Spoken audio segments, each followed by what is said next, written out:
You would be hard-pressed to find a season of television more divisive than Sherlock Season 4. For some, the 3 episodes were greatly enjoyable, while for many others, they feel the show has fallen from grace, and there are many out there who would agree with the statement that BBC's Sherlock is dead.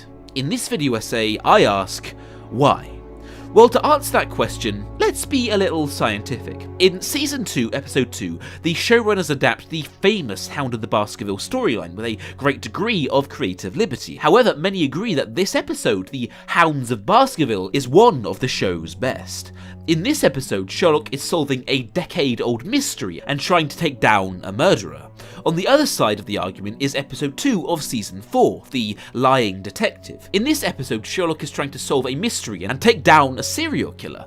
On the surface, they seem like quite similar stories, however, the Baskervilles had a far warmer reception than the latter, and the reason is all to do with execution. Now, there are several reasons why the Baskervilles had a warmer reception than The Lying Detective. However, where a great number of people took issue with the Hounds of the Baskerville was one particular scene where John is locked up in a lab with drugs in his system, with a mutant dog, for it to be later revealed that there was no dog and Sherlock was in fact just using John as a lab rat. The reason many took issue with this scene is because we were not shown the thought process of Sherlock until after the event. It is irritating for the viewer, as the show is supposed to be a detective story, and if we do not fully and totally understand the detective's thoughts, it feels cheap and disengaging for the viewer.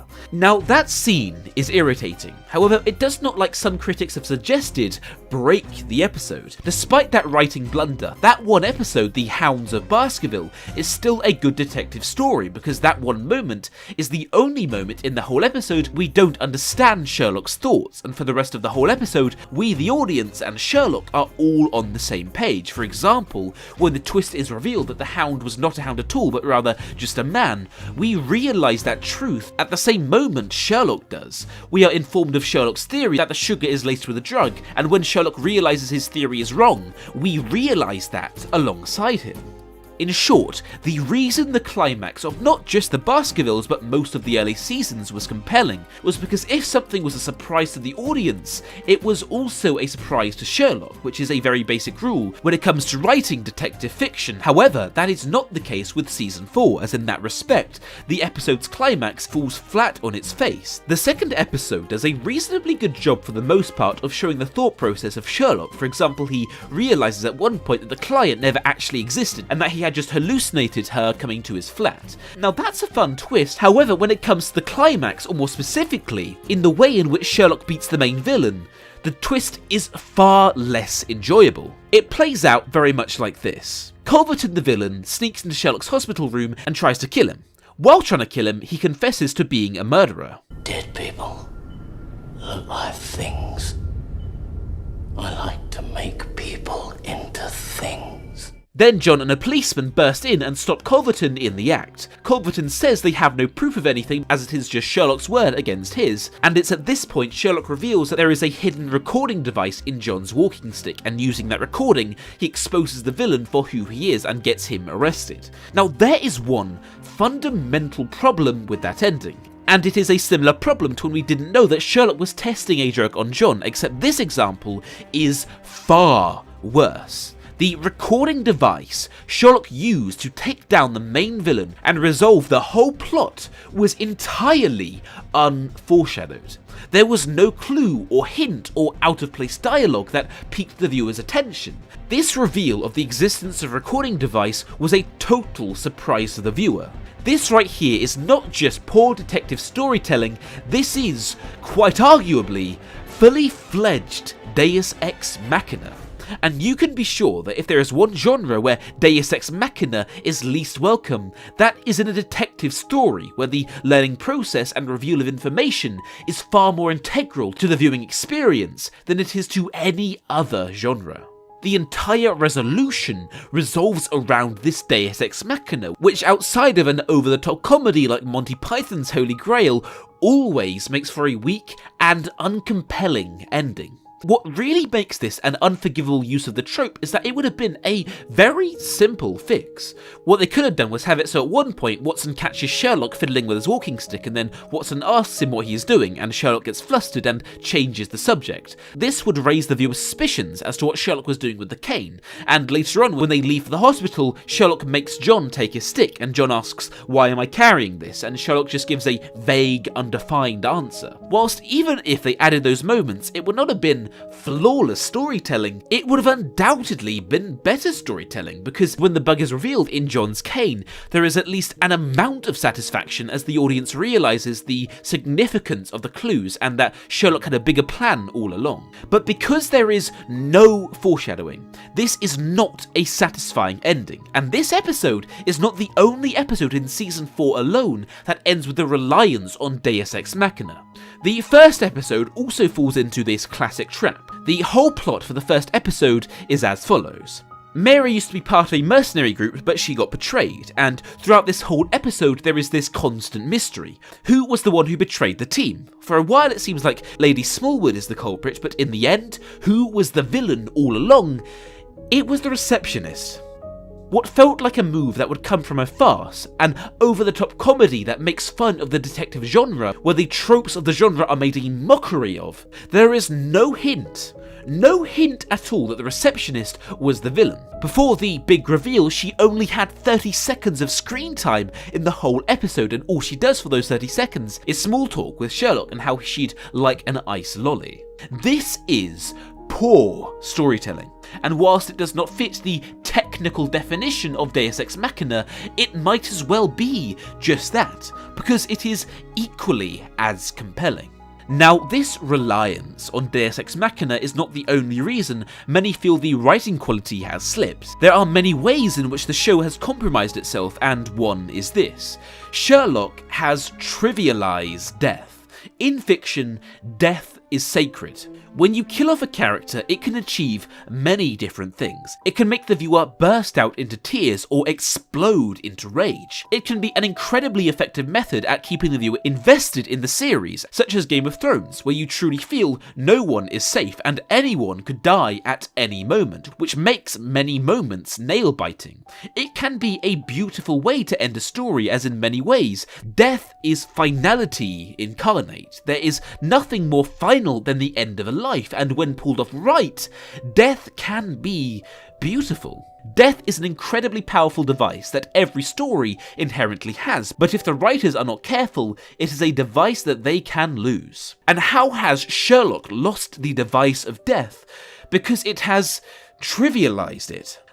The second season's ending is all about Sherlock's death and ends with Sherlock committing suicide, except just before the credits, it's revealed that Sherlock didn't die at all. The show spends a great deal of time hinting and flirting with the idea that Moriarty will be resurrected from the grave, and after a huge amount of teasing, the show finally reveals that no, Moriarty truly is dead. And then the show teases some more that actually he might still be alive. In the end of episode 2 of season 4, it ends with a flash of a gun in John's face, heavily implying that John was just killed. But in the next episode, it is revealed that apparently it was just a tranquilizer gun and John is actually fine. The show flirts with death constantly, whilst very rarely actually killing anyone of importance, and because of that, when a lead character is actually killed, such as Mary was, it lands with an underwhelming flop, partially as by that point, death and resurrection has been so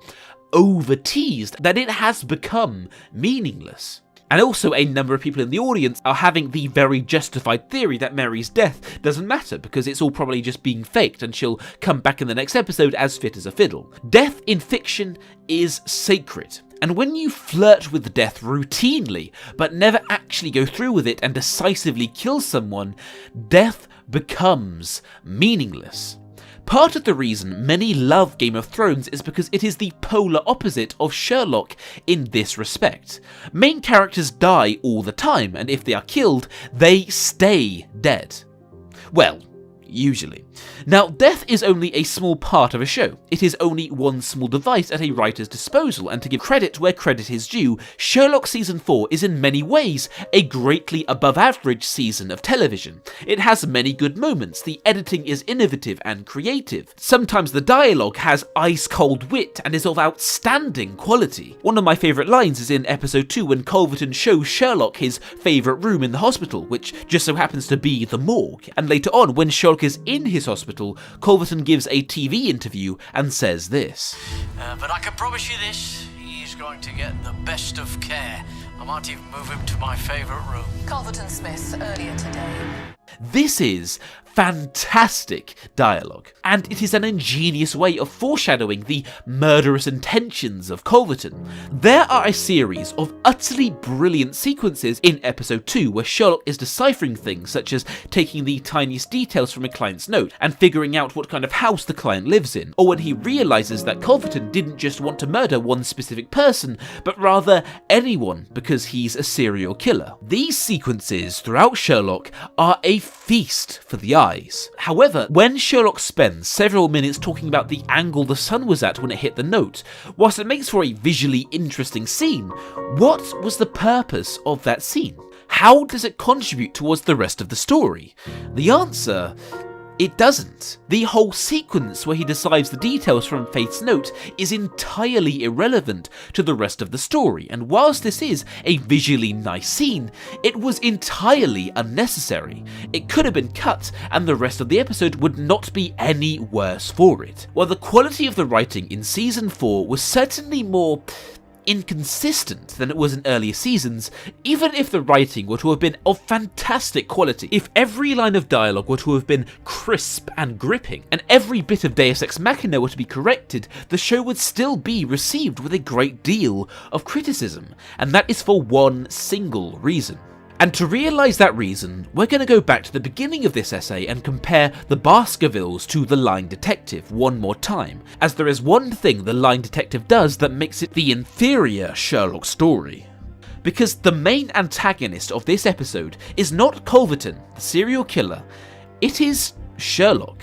The internal flaws of Sherlock are so prominent, take so much focus of the show that they become the centre of the whole episode. Baskervilles is an episode about the case as Sherlock solves it. The focus is on the mystery as the clues unwind, but The Lying Detective is all about Sherlock as he struggles to maintain his sanity, whilst he also just so happens to be trying to solve a case. The thing is, neither approach is necessarily bad. There is no reason you cannot have a great detective story where the focus is on the detective as he is losing his mind while solving a case. The problem is, while that is a good premise for a detective story, it is not a good premise for a Sherlock story, as that is not what the show had been up to that point. The critical reason Season 4 was so divisive was because it went in an entirely new direction. It took the focus away from the case and onto the characters, and while for some it still made for an enjoyable story, for others they couldn't help but feel alienated, as to a degree they were watching an entirely different show, and naturally, if you change what your show is fundamentally about halfway through, many people who have been loyal viewers up to that point will lose interest. And there is no episode of Season 4 that is a more perfect proof of this idea than episode 3, The Final Problem. This episode, whilst enjoyed by some, was panned by many others for one simple reason.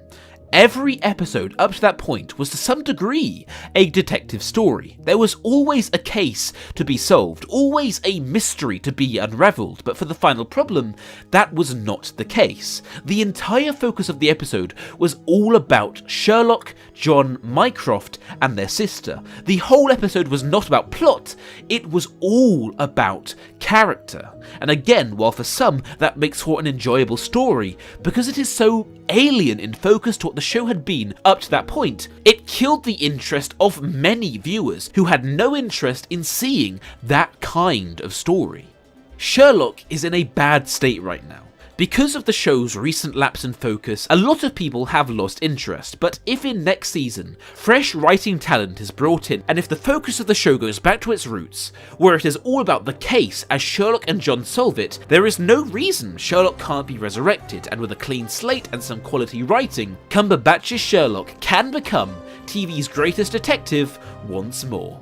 Sherlock Holmes is an iconic character. His skills of deduction are the stuff of legend, but what if I were to tell you that there is a place where you can learn how to develop a superhuman level of deductive reasoning, outsmart your enemies, and learn how to catch dangerous criminals with your eyes closed? Well, unfortunately, there is no such place, but do not worry, because we can settle for the next best thing. When it comes to investing in yourself and learning how to hone down your craft, whether it be creative writing, filmmaking, graphic design, or 1,000 other things like video editing or how to grow a successful business, there is no website I would recommend more than Skillshare, and I can proudly thank Skillshare for sponsoring today's video. Recently I've been watching a lot of courses, but there is one on the more commercial side of marketing by Dora Katana, and I found it really quite insightful. So if you like writing and one day want to do that as part of your job, I'd recommend that as a great place to get started. I bought a membership a while back for $10 a month, and it's money I can definitely say was well spent. However, the folks at Skillshare have given me a link that's in the description, and if you click that link, you will get 2 months of premium membership for just 99 cents, which, trust me, is an absolute steal. However, let me stress that there are only 699 slots, and they are expected to go quickly, so please be sure to click that link while the offer still stands. Anyway, thanks for watching, and I'll see you guys next time on The Closer Look.